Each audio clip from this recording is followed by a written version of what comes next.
రాజకీయ పార్టీల కోసం జెండాలు మోయడమే కాదు, ప్రాణాలు అర్పించే నేతలు, కార్యకర్తలు ఉంటారు. తలలు తెగిపడుతున్న ప్రత్యర్థిని ఎదుర్కోవడానికి ఏమాత్రం వెనుకాడరు. పార్టీ కోసం తాము నమ్ముకున్న నాయకుని కోసమే పనిచేస్తారు. ఇటీవల కడపలో జరిగిన మహానాడులో పార్టీ కోసం చనిపోయిన అందరి పేర్లు చెప్పి వారి త్యాగాలను కొనియాడిన నేతలు వైసీపీ అధికారంలోకి వచ్చాక రాజకీయ కారణాలతో మొట్టమొదట హత్యకు గురైన నందం సుబ్బయ్య పేరెత్తలేదు. దీనిపై పార్టీ అభిమానుల్లో బీసీ సామాజిక వర్గాల్లో పెద్ద ఎత్తున చర్చ నడుస్తోంది.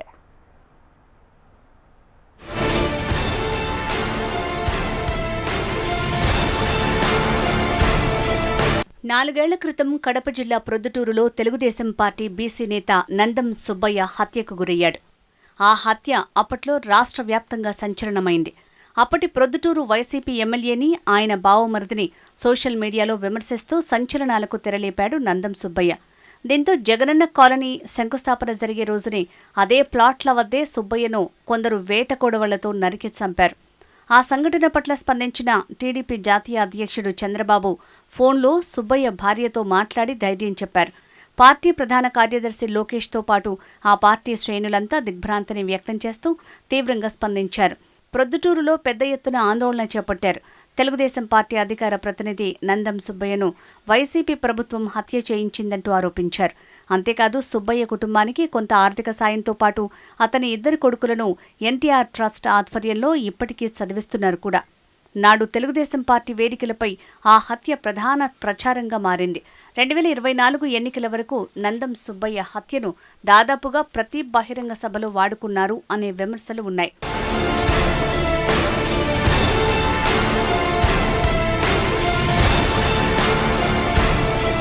2024లో ఒంగోలు మహానాడు కార్యక్రమం, బీసీల కోసం టీడీపీ నిర్వహించిన సభలు, సమావేశాల్లో నందం సుబ్బయ్య దారుణ హత్యను వివరిస్తూ నేతలు మాట్లాడారు. ఒక విధంగా చెప్పాలంటే టీడీపీ ప్రభుత్వం అధికారంలోకి రావడానికి సుబ్బయ్య హత్య కూడా ఒక కారణంగా పనిచేసిందని ఆ పార్టీ నేతలే చెప్పుకుంటూ ఉండటం గమనార్హం. బీసీ వర్గాల్లో వైసీపీ పట్ల వ్యతిరేకత కలిగించేలా ఆ సంఘటన చాలా ప్రభావితం చేసిందని ప్రచారంలో ఉంది. అంతా బాగానే ఉంది. ఎన్నికల ముందు వరకు వినిపించిన నందం సుబ్బయ్య హత్య అంశం తర్వాత ఎందుకు వినిపించలేదు? ఆ బీసీ నేత మరణాన్ని, త్యాగాన్ని అతను నమ్ముకున్న పార్టీ, ఆ పార్టీలోని నేతలు మర్చిపోయినట్టున్నారు. గత ఎన్నికల్లో తెలుగుదేశం పార్టీ ఘన విజయం సాధించింది. కూటమి ప్రభుత్వం అధికారంలోకి వచ్చింది. ఎన్నికలకు ముందు, తర్వాత తెలుగుదేశం పార్టీ కార్యకర్తలు, నాయకుల హత్యలను, దాడులకు గురైన సంఘటనల్ని పార్టీ అధినేత నుంచి కింది స్థాయి నేతల వరకు పదే పదే చెప్పుకుంటూ వస్తున్నారు. కానీ నందం సుబ్బయ్యను మాత్రం ఎందుకో మర్చిపోయారు.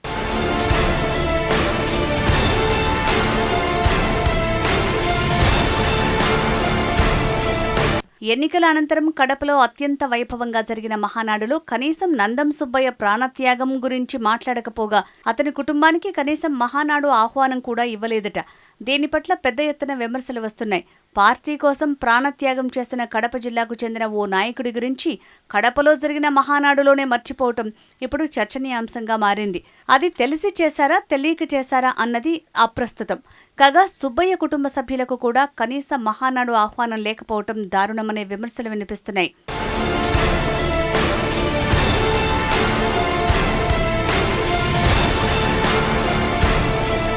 పార్టీ కోసం హత్యకు, దాడులకు గురైన వారిని పేరు పేరున గుర్తు చేసుకుని నేతలు మాట్లాడారు. వారి కుటుంబాలను కొనియాడారు. ఈ జిల్లాలో పార్టీ కోసం మరణించిన వ్యక్తి గురించి మాట్లాడకపోవటం పట్ల విస్మయం వ్యక్తం చేస్తున్నారు. మహానాడులో జరిగిన నిర్లక్ష్యం గురించి బీసీ వర్గాలు విస్మయం వ్యక్తం చేస్తున్నాయట. రాష్ట్ర స్థాయి, జాతీయ స్థాయి నేతలు మర్చిపోతే జిల్లా నేతలైనా గుర్తు చేయాలి కదా అంటున్నారు. జిల్లా నేతలు కూడా మర్చిపోతే ఎలా అన్న ప్రశ్నలు కూడా ఉత్పన్నమవుతున్నాయి. జిల్లా టీడీపీ అధికార ప్రతినిధిగా, బీసీ నేతగా, న్యాయవాదిగా పనిచేసి హత్యకు గురైన సుబ్బయ్యను రాజకీయంగా ప్రోత్సహిస్తూ వచ్చిన పొలిట్ బ్యూరో సభ్యుడు శ్రీనివాసులు రెడ్డి కూడా మర్చిపోవటం పట్ల మృతుని సామాజిక వర్గానికి చెందినవారు ఆవేదన వ్యక్తం చేస్తున్నారట. అధికారం లేనప్పుడు గుర్తుకొచ్చే కార్యకర్తలు, నాయకుల త్యాగాలు అధికారంలోకి వచ్చాక ఉండవా అంటూ ప్రశ్నిస్తున్నారట.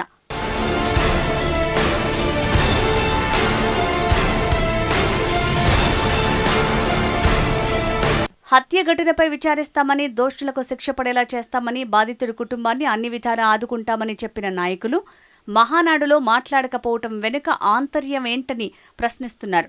ఏదేమైనా తాను నమ్మిన పార్టీ కోసం ప్రత్యర్థుల వేటకత్తులకు బలైన నందం సుబ్బయ్య త్యాగాన్ని అధికారంలో ఉన్న తెలుగుదేశం నేతలు మర్చిపోవటం దారుణమనే విమర్శలకు ఆ పార్టీ నేతలు ఏం సమాధానం చెప్తారో అన్న ఆసక్తికర చర్చ నడుస్తోంది.